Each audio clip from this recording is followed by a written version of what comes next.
Good evening, known world. I am Excellency Rahmut al-Tayyiba, coming to you live from the Kingdom of Artemisia in the Barony of Bronzehelm, brought to you by the talented Baron Kal-bardr, who is most excellent of excellencies. Today, along our road to retention, we have a guest who knows a thing or two, I think, about retention and recruitment on this, fun evening. Our society chatelaine, Mistress Giovanna Adimari. Hi, thank you for having me. I'm Thank you glad to for be joining. here. I was liking that music. I know, Cal has good music. Yeah, Why don't we start off with you telling us about yourself? sure. So I started in the SCA in about 2001. I came to my first SCA event. It was a newcomers revel, fitting. Interestingly enough, and this is part of my story, so it's going to sound bad for a minute, but I came to the newcomer revel, got in some garb that the chatelaine at the time put me in, was like, here's some garb and you can keep it. And I thought, oh, that's really cool. And then no one talked to me for the rest of the evening. Oh, So I no.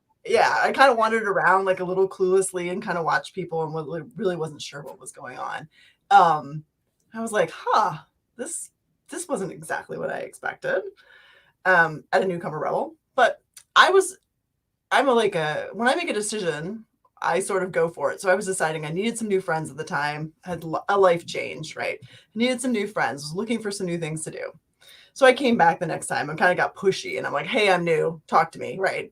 But it was interesting. And that sort of set me on the path, I guess, to be a chatelaine, because I thought about my own experience and I thought about how other people might feel about that as a newcomer to a strange and different organization, and how I thought that we should, approach and interact with newcomers.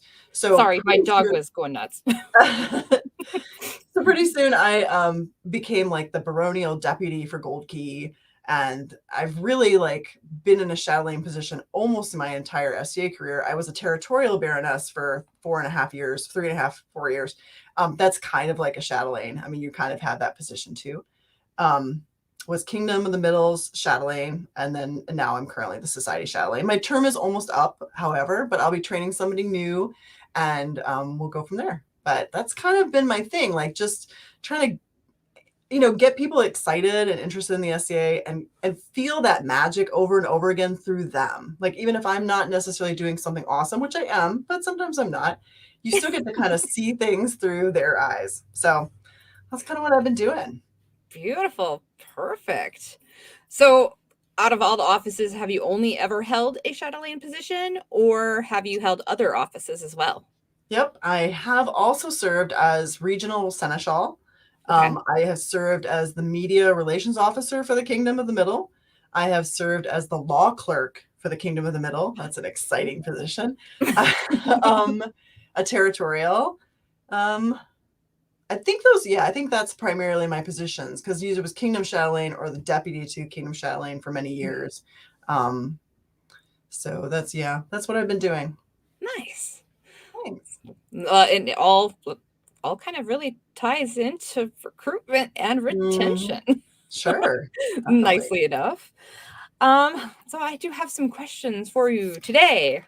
We were talking a little bit before the show, and one of the things we were kind of talking about was currently in COVID times, what's been going on with recruitment and retention, because it seems like certain groups are thriving where other groups are not. So what Mhm. strategies do you see don't work and which ones do? So when we sort of hit this pandemic that we find ourselves still in, um, uh, everyone was like, well, what do we do now? Right. Because the SCA is such a tactile, interactive organization, right? We're really doing stuff. That's what makes it cool. Mhm. Instead of like watching TV, we're like out there doing things. Mhm. So now we can't be around each other, and we can't, we lose this depth of participation. So people for recruitment, especially, I was like, well, maybe we want to hold off on recruitment for a minute and really focus on membership retention. which I think is just as important as the recruitment aspect. And part of that is, trying to reach out and keep communications with our groups, right? So people who really were virtually savvy, online savvy, and really were utilizing Discord and online Zoom meetings, although we got zoomed out, didn't we? But, really utilizing these different platforms to be able to keep communication between their groups, and hold everybody's attention and make sure that people feel valued. I mean, I think a lot of times what ends up happening is people feel alone, and this has happened for everybody in the pandemic. We kind of feel isolated, we feel alone, and so especially at the beginning it was scary, and a lot of people don't have maybe all the support systems that they need at home, so they really rely on their local groups for that. So the groups that were really like, had some really great leaders that were like, look, this sucks, but we are going to be out there and we are going to, reach out to people, have Zoom meetings, have Zoom classes. Discord, there was like like around the fire night, like in one of the groups, I think it was Eldemir, really utilizing those platforms really helped. It really helped their membership sort of, hold on to their membership. Now that we're starting to see some groups are having in-person events, they've retained those people and kept them. Where a lot of times if like people just feel isolated for a long period of time, they're going to look for something else, to be able to draw them in. Now that it might just be TV. I don't know, but it might be a combination. Exactly. Right. So I see that those groups that really utilize virtual platforms were incredibly successful in the retention. Gotcha. Do you have any advice for groups that maybe aren't as Artemisia's saying hi, and oh, Wylif, he's a charmer. Thank you. So for groups that maybe still aren't able to have that human interaction and maybe aren't as tech savvy, other than becoming more tech savvy, do you have other solutions to help them still retain their members? So if groups are still struggling with in-person activities for one reason or another, most kingdoms are starting to at least have some things, where people can meet, often with masks, but still like, are be able to sort of interact. I still think it's great to have virtual alternatives, right? I think we're finding new members actually like that a little bit because they're a little bit removed from like sort of the overwhelming, maybe awkwardness is coming to a new event, not knowing people. They can kind of sit back and watch things and kind of get to know people with a little bit of distance. They don't need to worry about belts or cornets. It's just people getting together. I would say like, if they're not super virtually savvy, like try to find there's got to be someone in their group that is. Discord's a pretty easy communication tool. Zoom is actually super easy. It's just, I think a lot of people got tired of Zoom over time, especially for work. I often use Zoom for work. So I'm like, oh, do I want to do that for my SDA too? But, when I was territorial and I just stepped up, there were a lot of members who I realized hadn't been active for a while. So I called them on the phone. Not like people like phone calls much. And I'm 47. So like we're from the phone call generation. We had to call our friends. There wasn't the internet. But even handwriting letters, I think what people just want to, like I said before, feel valued and feel like they matter to someone. So Definitely. Just reaching out to membership, and hopefully you have leaders like, territorials or royalty, peers, or honestly just anyone reaching out to those people that they kind of see have disappeared a little bit. Definitely. So, moving my questions around. What approach would you recommend for when we do have those new players coming in and the existing players who've played for quite a while? What would be the best way for them to approach a newer player, even if like they've been playing a couple years, to help improve their garb or their armor kits without sounding judgy or critical, or just really cranky? What would be your technique as Chatelaine that you would recommend for all groups to help encourage without squashing dreams? Right. Well, So this is gonna be a sort of a long answer, and part of it is because, you know, I work in a business, right? And so I see everything from a business standpoint, and so to a certain extent, the SCA, we are our own product, right? And we have a product that we're trying to market, right? Recruit, market to customers, to new customers, right? But a lot of the time is we don't know what we are. And if you're a business and you have a product that you don't understand, you can't be like, well, this is exactly what I'm selling. It's difficult to figure out how to market to your new customers. And I think that's part of the problem we often have is some people will be like, well, we're a social group, so garb doesn't matter. Other people will be like, well, we're a recreation group or reenactment group. So we, you know, these things are very important. And you get that like really wide varying opinions of what is an attempt at garb, right? And so to someone, it's going to be like, well, I want to see them. I used to do French and Indian War reenactment. And if you didn't wear exactly the right thing all the time, you sat out, you didn't participate, right? So, but that's not the case in the SCA, right? People can wear whatever. So Definitely. I think part of it is people need to figure out what the SCA is. And maybe that's just at a local level. A local group can kind of figure out what their particular take on the SCA is, make it easier for them to market and find out recruitment strategies. Mm-hmm. But here's the thing. For me, like, I think it's awesome to do cool period historic recreation. I think that's great.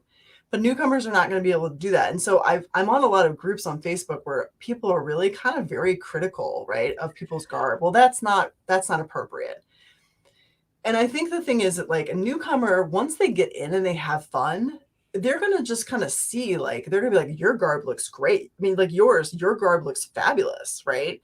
And then I think by just osmosis, I guess, or, you know, a natural just reaction to the world around them, they're going to want to get curious and want to make improvements. And we see that all the time. I mean, I started out in really crappy garb and I probably still have real crappy garb. But, I mean, this is what I've come to after I started playing in the early 90s. So this is not first garb. First garb was like corduroy and drapes that I had dyed and made into right. A horrific thing. Right. But I think the thing is like you're going to have some people that come because the SCA because they think they're going to do a lot of historic recreation and that's what they want to do. Mm-hmm. But I think the vast majority are there because they're looking for friends and looking for a community that they can participate in. So garb is not going to be on the top of their, you know, on their minds. And they won't maybe have money, especially if they're college age. They're not going to have necessarily sewing skills. You know what I mean? So I think we need to go easy on that. If they come to people and they say like, hey, I really would like to make some better garb. Okay. Then they've opened up a conversation. But I see people sort of throwing criticism at people's garb, you know, like uninvited. Unsolicited. Right. Unsolicited. I'm like, and I don't think that is helpful because I think in the end, we want people to participate. And to participate, we have to be kind and compassionate to people and realize that they're at a place where we used to be, right? And I'm probably still at. I need some better garb. Well, and for me, I have some nicer garb, but COVID wasn't kind to me. And I was transitioned from home and I got the COVID 60. So my nice garb, like it's all stuff from here up that you can see me wearing that's super nice. But from like, you know, neck down, I had to pull out things that, you know, maybe aren't as well made and maybe not as stylish. And it kind of feel a little shabby chic when it happens because I can't fit in the other stuff right now. Yeah. You know, yeah. it is what it is. Right. Sure. But, you know, I would hate to have somebody give me unsolicited advice on my garb without knowing me and where I'm coming from. So kind of that. Yeah. No, and I've done that. Like I've gotten behind laurels who are like telling newcomers like you can't wear crushed velvet because that's not period. And I will like step behind the laurel and go like, you know what I mean? Like essentially don't pay attention to that, you know, and then pull them aside later and be like, hey, you made this beautiful garb. This is someone who made this garb for their first event. And like, and was it period? No. Was it really nice? Yes. You know? And so I was like, don't, you know what I mean? Don't worry about it. Don't worry about it. If you want to do that, great. And she'll help you. She obviously will help you, but you don't need to worry about that. Come and participate and have fun. We have a question. As the Society Chatelaine, what is your opinion on gold key loner garb, and what is the best way to manage it? From Baron Cal and Meridies. Mm-hmm. So, gold key, that's how I started out my SCA career, was the deputy for gold key. And I didn't even know what gold key was. They're like, you're just in charge of it. Here you go. So the thing is, for my opinion on gold key, is that we don't want a couple things. We don't want gold key that looks like crap, right? Like oftentimes people pass down what things they don't want anymore, and they'll go into gold key. And I get that. And we want to keep things to reuse and recycle them. But like sometimes there's stuff like, like gold lame, like hot pink plaid, those types of things that were our first garb because we didn't know any better, and they end up in the gold key. Well, no newcomer is going to want to get dressed up in stuff that makes them look ugly or what they perceive to be like stupid looking. I mean, they want to like look like they fit in, right? Yes. If it's something glaring. The other thing is some groups, and this is my opinion. This is my caveat, right? It's my opinion.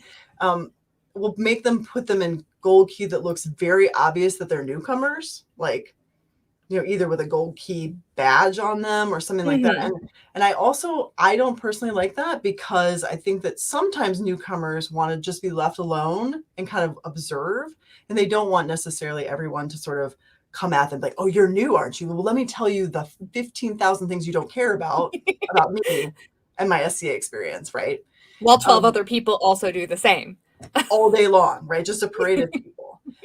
So I think you can make a lot of reasonable, good tea tunics, and pants, which can fit men and women, but you could make long tea tunics that fit women as like essentially coat hardies, right? And they can fit a variety of sizes, and be perfectly, acceptable for them to get started. So that's what I think, is just be simple. That way it's easy for groups to make and hold on to. They're not casticides, and they don't really like make the person stand out so much that like they kind of like end up being like overwhelmed by so many people coming at them. Definitely. Perfect. So another topic that we talked about pre-show was about what, I guess, format of demo works the best right now for recruitment and for retention. So you mean right now, like as in like we're still in this sort of hybrid, like that kind of in between time. Yeah. I mean, that's really hard, because demos, and recruitment, again, it's a tactile thing. It's like, hey, you think this archery looks cool? Do you want to try it? Here, try some archery. Do you want to try this tablet weaving? Go for it. Now when we're virtual, people lose that hands-on experience. But with that, I mean, I've seen some things, like people doing virtual court parties with newcomers. So it's not like it's not quite a demo, but like it's a newcomer experience that lets them watch court with a chatelaine, and then they can talk while court's going on, so that the chatelaine can kind of tell them what's going on. Gotcha. So some experiences like that where they can, do like a watch party and then talk about it. Yeah, because then they can be like, hey, I've got a bunch of questions, like who's that dude and what's he doing and why is he holding a sword behind the throne and what's, and they can just have this conversation going. So some things like that have been really helpful.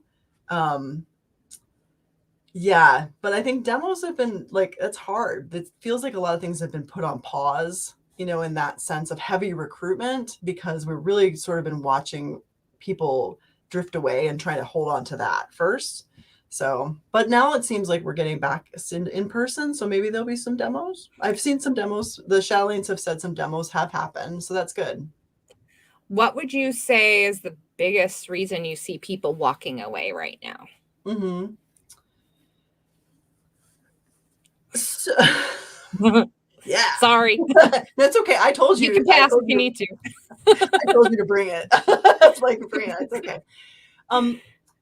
So a couple of things I think have happened. One, there are a lot of people who are still nervous about in-person interaction. So they're not necessarily hopping back into events right away because they're still a little on the nervous side.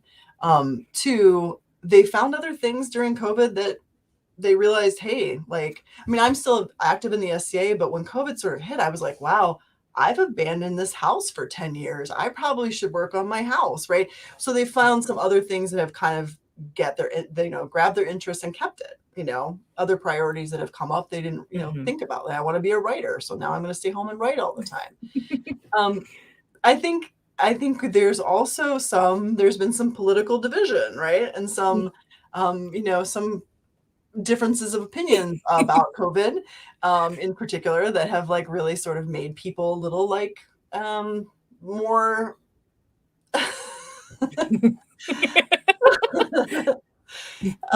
have a little bit more difficulty maybe talking to people of other opinions.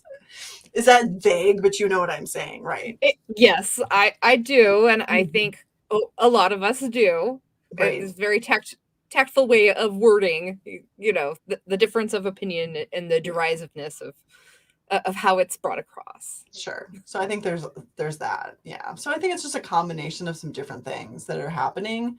When we were still back in lockdown, people were like, well, when things open back up again, we're going to get tons of membership back. Everyone's just going to come in droves. And I was like, I would wait and see what happens, because that may not be the case. We may have a lot of people who, are really excited to get back, and maybe have a lot of people who aren't, and it may take them a while, to get back involved. I wouldn't lose hope for it, but I would just say, like, you may not find like everybody knocking down the door all at once. And I know you haven't said it yet, but in our conversation earlier, you had said one thing that really stood out, that don't worry about the recruitment during times when you're not able to get out there. Worry about retention, because going and trying to recruit a bunch of newcomers when things maybe open up completely really isn't as important, because there wouldn't be people left to recruit. Right. And I think those people, I've always said recruitment in general is very difficult. And again, we could go in a whole class about marketing, customers, all that. I could teach that all day, and so, but we found recruitment very difficult. Recruitment strategies are difficult. On a normal day, like in normal times, right? It's hard to recruit. And what we found is that we always say is that the people who belong with us find us anyways. I mean, they'll find us just through Google searching or find us through Facebook, so those people tend to drift towards us, and have even during COVID, they found their people, right? So really, like, I was really like, hey guys, let's really hunker down and like focus on recruitment, on retention, and trying to make sure that we keep the membership that we do have. Otherwise, if there's no one on the flip side, who cares about recruitment? We need to make sure that we retain our membership. And I don't mean just like someone that's been in the SCA for 1 year, but maybe 5, 10, 20 years. I mean, members, we don't want to lose that institutional knowledge and talents that we have. Definitely. So really making sure that we keep those people going has been super important. When you had told your origin story, you definitely had that moment where, somebody said hello to you, gave you garb, and then kind of stepped away. Is there any other time, I guess, during your journey to where you are now, where you kind of had that moment where retention was needed to assist you, retaining you to the SCA? Definitely. I love it that you said an origin story, because then I feel like I'm a superhero. I'm like, I've got my own. Well, I mean, I haven't met an SCA person yet that is not a superhero. Yeah, I mean, absolutely. When the SCA has done a census a couple times, and they've done a lot of, and that information is great for shadow lanes. I love that data mining. Definitely great. Because they'll look at like, why did you leave the SCA if you've left, right? And it's usually a couple things: time, money. Those are the big ones. But then you start to get boredom, frustration, interpersonal problems with people, memberships, and things like that. So absolutely, I have had that through the years. I mean, either just frustrations at some things, doing a lot of work, and and not necessarily feeling like I was getting, like anyone noticed I was doing all this work. To just having people who honestly were like, I don't want you here. And I was like, oh, ouch, that hurts, right? And really making me question, well, maybe I'm not spending my time the way I should be, right? And maybe I'm not being valued. And so there were definitely times where I felt like that. But I mean, in the end, obviously we're both here. So whatever bad problems we've had, the good has outweighed it, and we've kept trekking along. But definitely those problems, right? I mean, yeah, and that's, I mean, a lot of people I've watched, you know, who have left. It's a lot of times because they've had some problem that they just can't mediate through. Yeah, I kind of always see with that marketing kind of thing is, you know, the cost and the time has to be, you know, less than Right. the Right. reward. Right. You know, if For that work. reward is not greater than, Yeah. you know, not in it. So Well, I everybody mean, has that different buy-in reason. You know, what is that reward for them? Is it the accolades? yeah, Is it, you know, just people being social with them? Is it feeling valued as a member? You know, exactly. do I have enough activities to keep me busy? You know, Hmm. and if that reward isn't worth it, they kind of tend to check out. Well, I think that the SCA, like going back to the business model, also is kind of terrible at customer service, right? So the customer service aspect Yeah. of it, which is sort of this, right? So Mhm. I've run a ton of events. That's another thing. I've run a lot of events, and at the time the event is over, I always put out a survey to all the people that came to it. You know, thank you for attending, or thank you for buying our product. Please let us know, rate on a 1 to 5 scale these things, right? So Mhm. how can we improve? We're very bad at kind of being self-reflective about our product, right? And what we do. You know, but Mhm. there's ways that we can tap into that. Ask people, why did you leave? What would bring you back? You know, how did you like this event? Would it be better? You know, we were doing a whole thing where we were trying to figure out how events could be more interesting. Mhm. Because if you consider events as sort of like our main product that we present ourselves, Mhm. they can get boring sometimes. They You can. know, they get Dep cookie cutter and like they don't necessarily like inspire you like maybe, but you can fix that, right? So we did Definitely. surveys to try to figure out what can we do to make things better. So we looked at other groups like steampunk groups and other RPG groups and LARP groups Mhm. and things like that. And like we was like, well, we could put murder mysteries in here. We could do all sorts of stuff, right? Um, Oh, yes, Cal, that is why we need whimsy. yes, so much whimsy, right? So Like much. absolutely.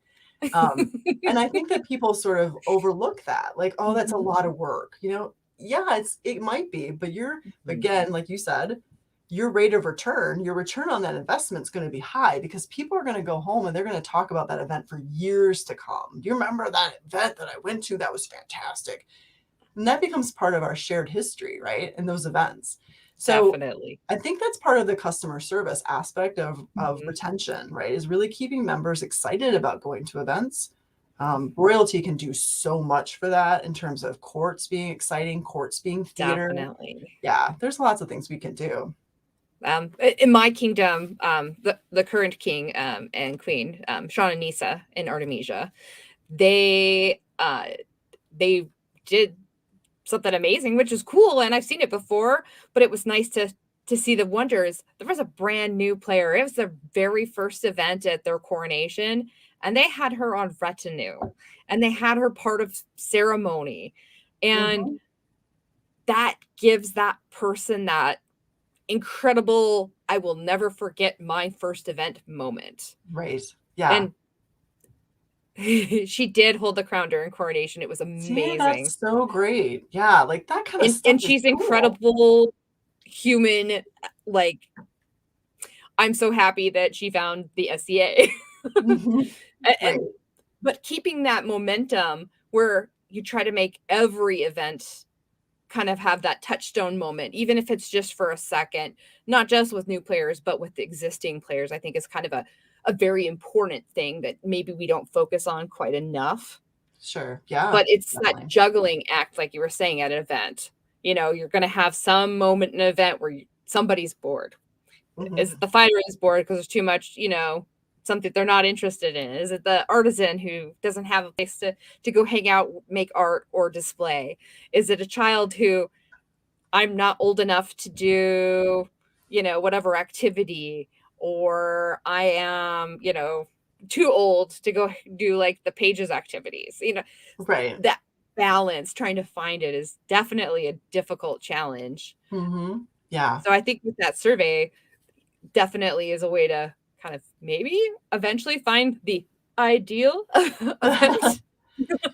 Yeah, I mean, and there's never gonna be something that makes everybody happy, but, like, Mhm. I think that, like, at least getting your fingers on the pulse of what's what people want. I mean, right? Like, Mhm. again, as customers, like, or as business people, you wanna know what your Mhm. customers want. You wanna do needs assessment to figure out what it is they want so you can give it to them, because then they're gonna come back and you make your events more successful. So what are you, I guess, seeing as society shadowing that people are wanting the most out of events right now, where I they're mean, able to have to be back in person.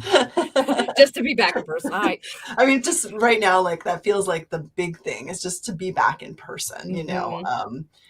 So many people are missing everybody, and so they're like, "Can we just wanna be back with our friends." Um Well, so the people who are getting able to see their friends back in person, Mhm. what kind of information or suggestions would you give for the people who get peopled out really easily because we haven't been around our friends? We haven't Sure. been around people that want to hug us if we're accepting hugs, or all the noise, all the smells, all the sights. What Right. advice would you give to everyone? Yeah. Well, I mean, I think people need to know themselves, and know your limitations and respect your limitations, right? Mhm. I did go to Crown tournament. Gosh, was that in May? Now I don't remember what, but like, I wore a mask. We were outside, but I still wore a mask, and like, it was like I'm not gonna hug anybody. I didn't do like that green, yellow, and whatever that was, red thing. I was like, no, but I was kind of like this when I saw people. I was like, hey, like I'd wave, but I'd cross my arms because it would be like, oh.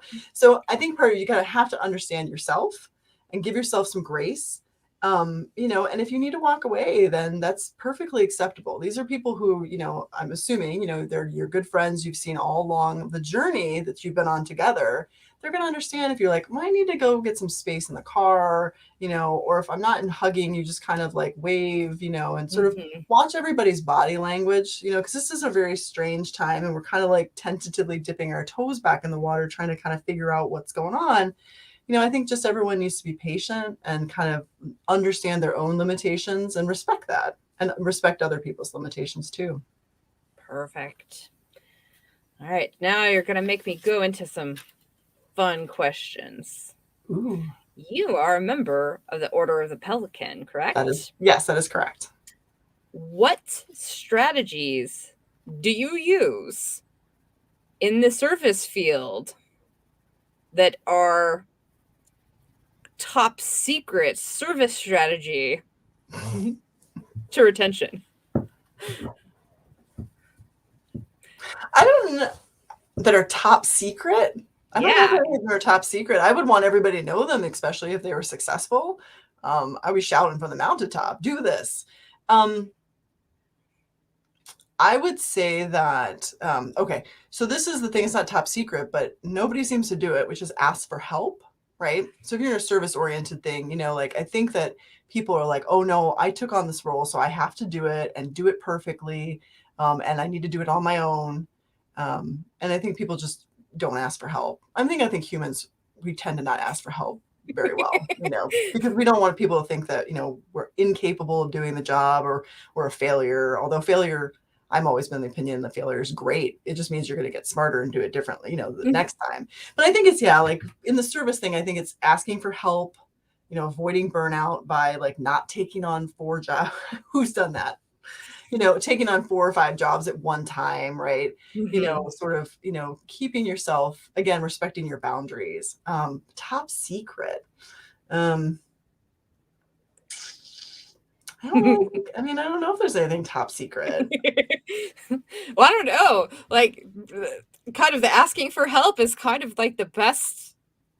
I mean, it's not a secret that you should ask for help, but most of us really don't give ourselves the grace to Yeah. ask for help and be Hmm. humble. We're like, no, no, I can do it myself. Or I can do that and I can do that and I can do this. All right. Knowing when to stop and knowing when to ask for help. I think that really is your top secret service key, because that does prevent that burnout, which is Hmm. huge in retention because people, Right. that's one of the reasons people leave. Yeah, absolutely. Burnout is huge. Yeah.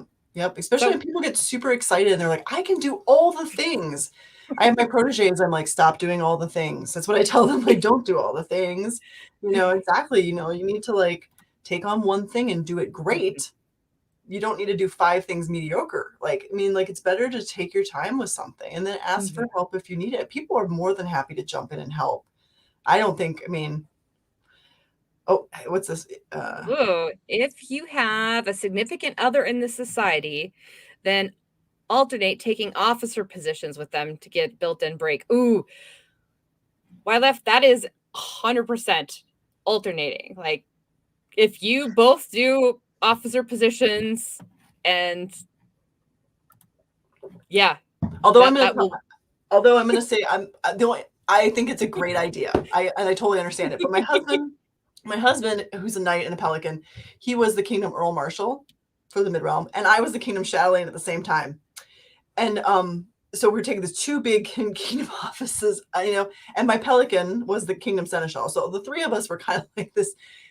And even though like that's a lot, it worked so well because we could work together. We created a mid-realm demo policy together that really utilized the martial arts and martial things like that. It was great. So we kind of worked together. So if you have the right positions that kind of complement one another and you can Yes. sit down and work together, that's great. Otherwise, yeah, I agree. Like, let him do his, when he was Kingdom Earl Marshal, I sort of had stepped down. He was still, I sort of supported him in that because he was Marshal 1 at Penzic for multiple, 2 years. And so, I get that. And then like I could do something and then I took on this role. So I like that too. But if you can find a position that works together, that also is kind of neat. So Yeah, having one be a seneschal and one being, a non-voting financial member that has to have reports, and you have to kind of, that is hard. I have done that. Don't want to do that again if I can help it. Right. But Right. like, I could see that particular definitely being something. Yeah. But that's a really good idea. Ooh, Aslak the Awful asked, get people doing the jobs they want to do. It's not top secret, but it keeps people engaged and helps with retention.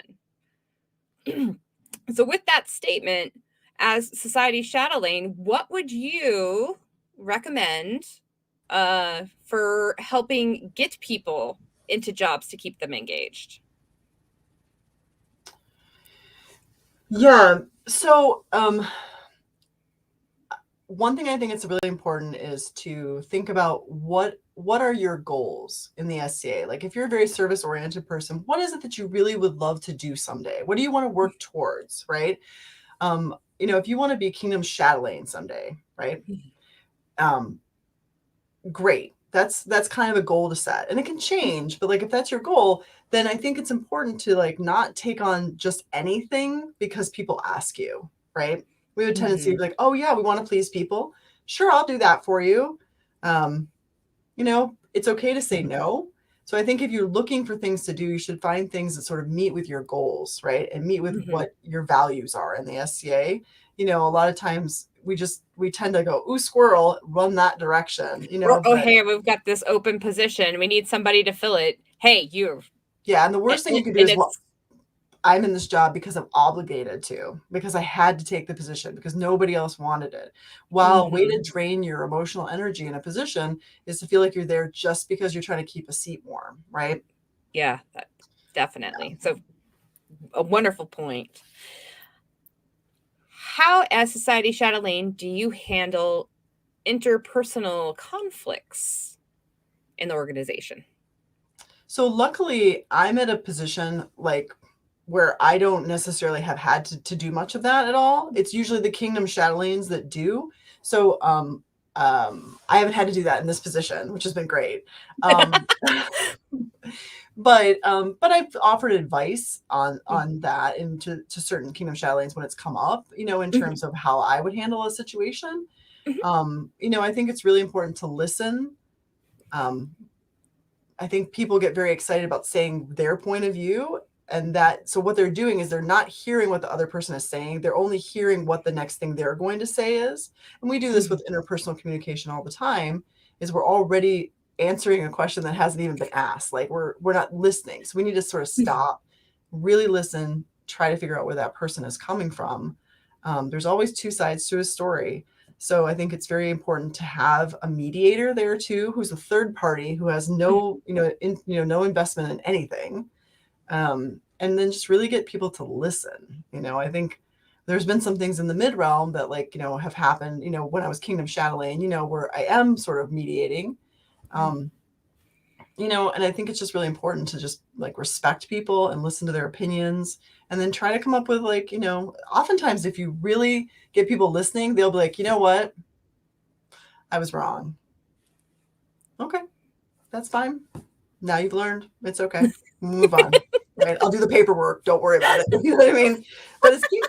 But a society chatelaine, I haven't had to do that. No. Gotcha.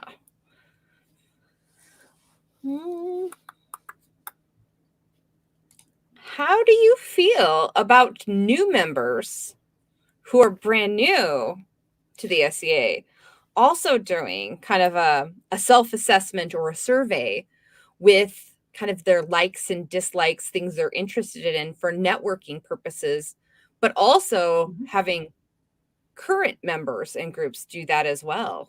Yeah. I'm a survey person. I love surveys. And so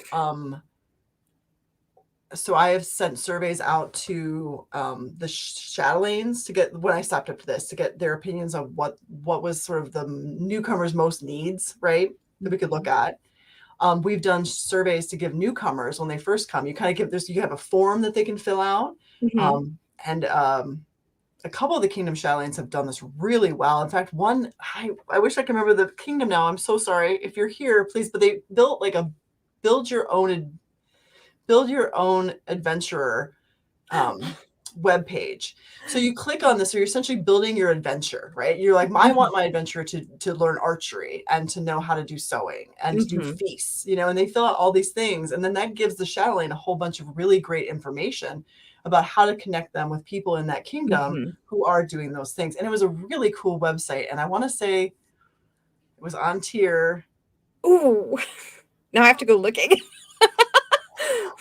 It was so great. I was like, oh my gosh, we should all be doing this. And it's fun and interactive, and so they really build their own avatar, and they build their own like essentially SCA persona that way. Like in terms that is incredible. It was great. So I think definitely you want to, again, sort of find out like through forms, either on paper or in digital, and be able to find out what it is that these people want to do. And then you can connect them. There in the Midrealm, we had a mentor, a mentor and novice program. So essentially what it would do is combine, connect people who are doing certain things to newcomers, sort of vetted by the chatelaine office, and sort of to be able to, help newcomers get started and make connections. So yeah, absolutely. Ask them all sorts of questions. Nice. What can the rest of the SCA populace do to assist chatelaines in their job to be successful? Oh. So we were talking about this before we got started, right? There's like a term like everyone's a chatelaine, right? And I don't think everyone's a chatelaine. I think everyone's an ambassador. And sometimes they're good ambassadors and sometimes they're bad ambassadors. So the problem is that it depends on who that person is, right? I think that the best thing that we need to do is be always cognizant. Are we being cliquish? Are we being, excluding people? If we see someone we don't know, the best thing you can do is just be like, hi, I've never seen you before. I'm Giovanna. It's really nice to meet you. Let me know if you have any questions. Maybe not to tell them all your life story and the 15 years in the SCA and all your Penzic stories and everything that you've ever done.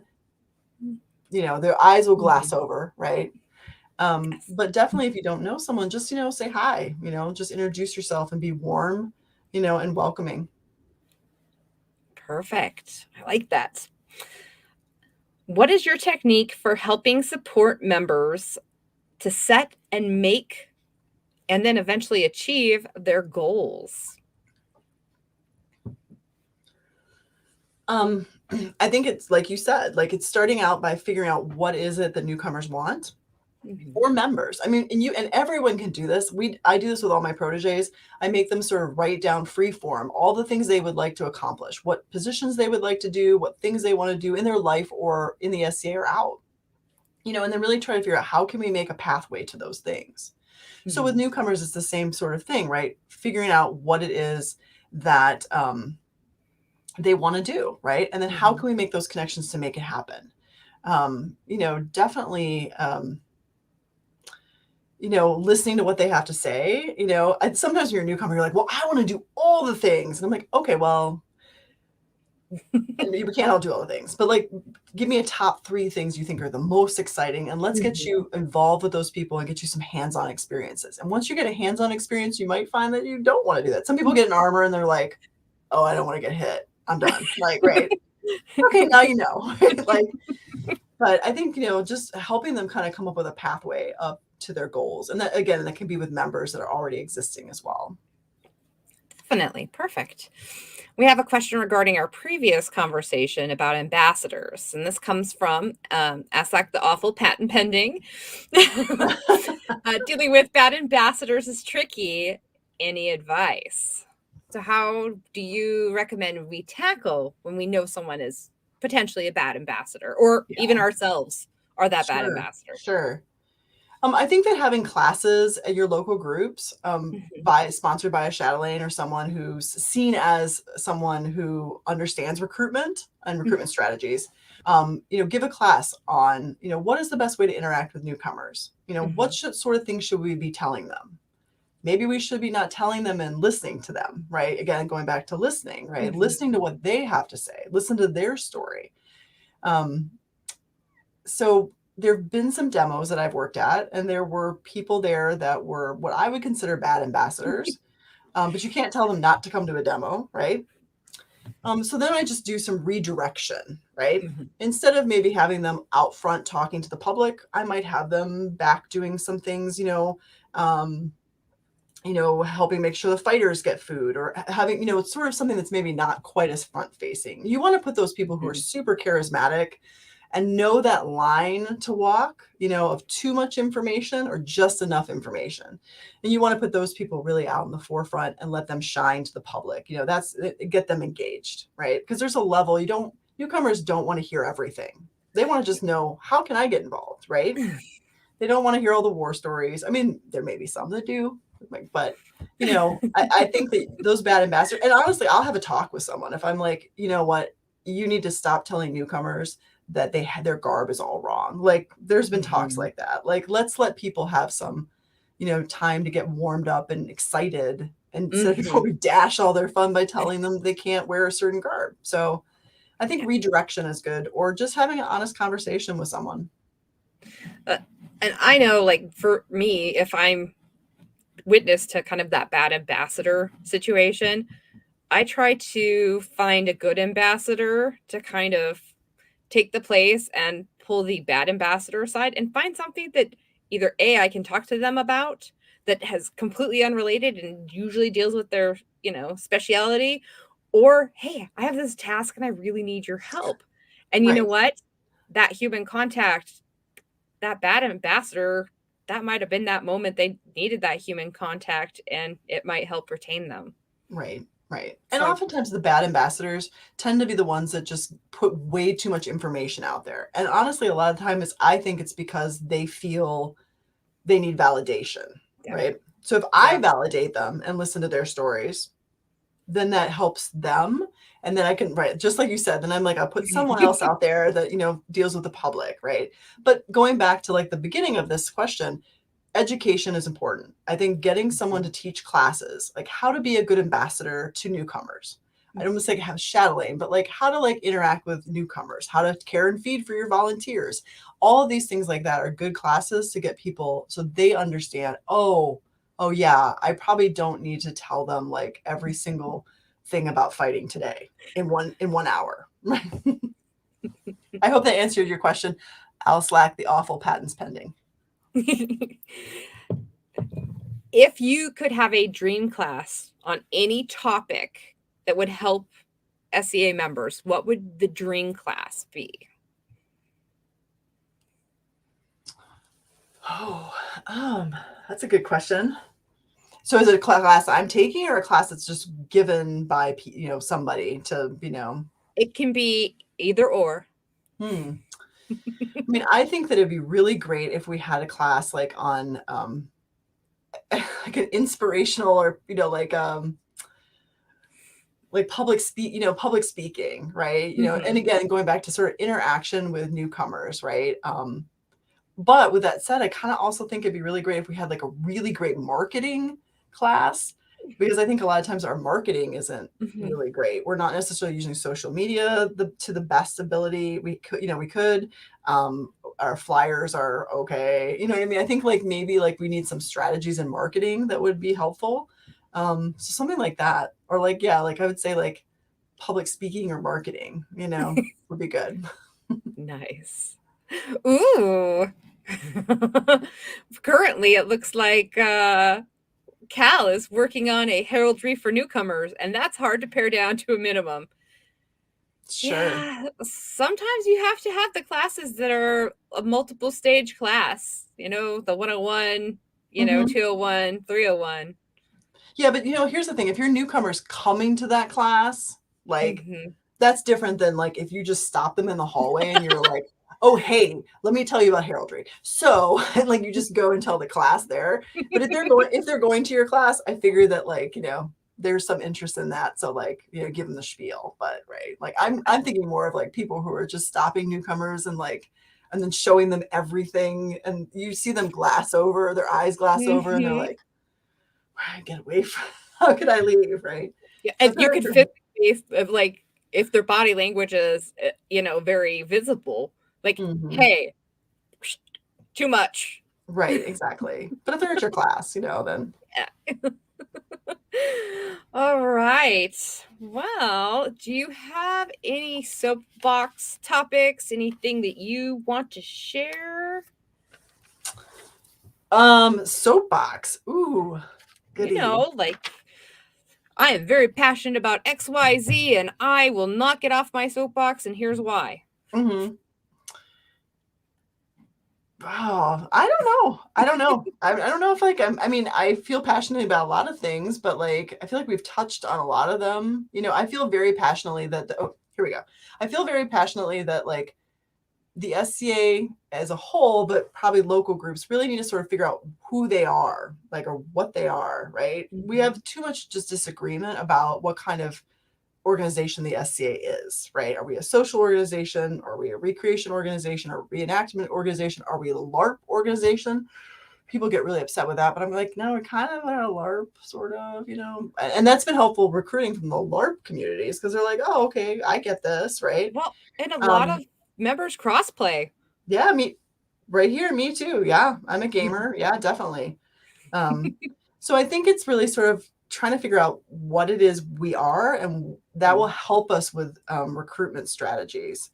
Because if we don't know who we are, there's no way we're going to be able to like find those people that are going to be most likely to buy our product. Does that make sense? Definitely. We had another question that popped up. Um, what are your suggestions for keeping families, especially those with younger kids, in the SCA? Mm-hmm.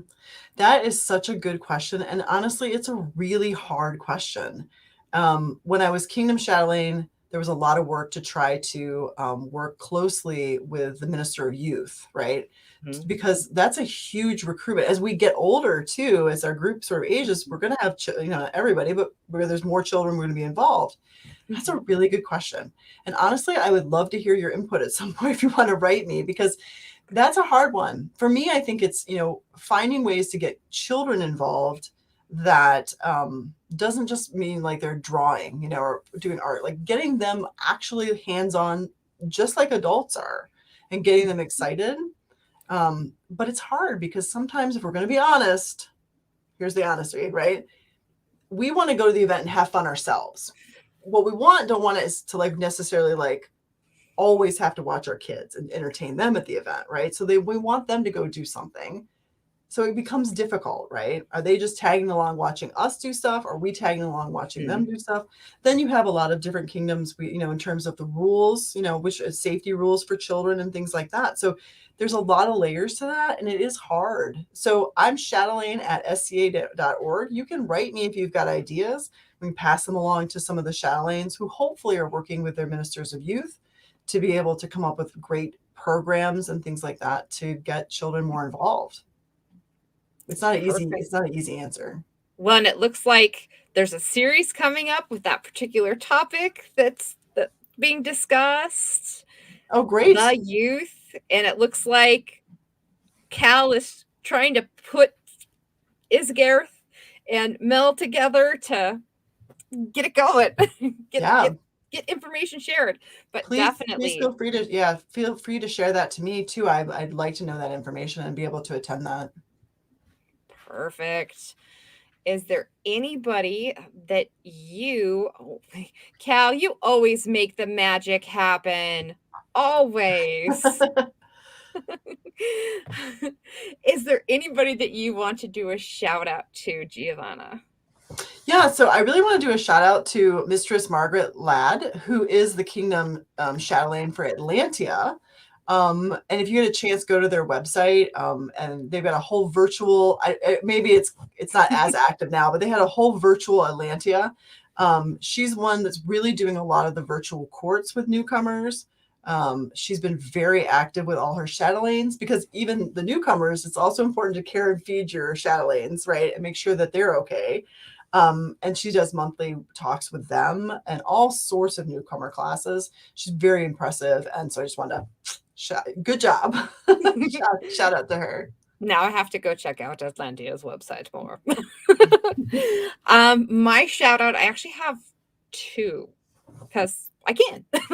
My first shout out is for Lady Ivor, who was on Coffee with Cal last weekend talking about artisans and how their role is in the SCA and expectations that people have of them.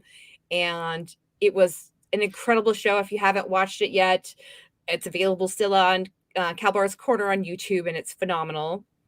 My other shout out is actually to King James the Holy in Glen Aubin.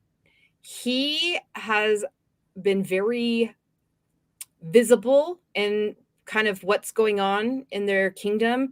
The events coming up, the need for people to enter and compete in Crown, the need to improve conversations and discussions between peer groups.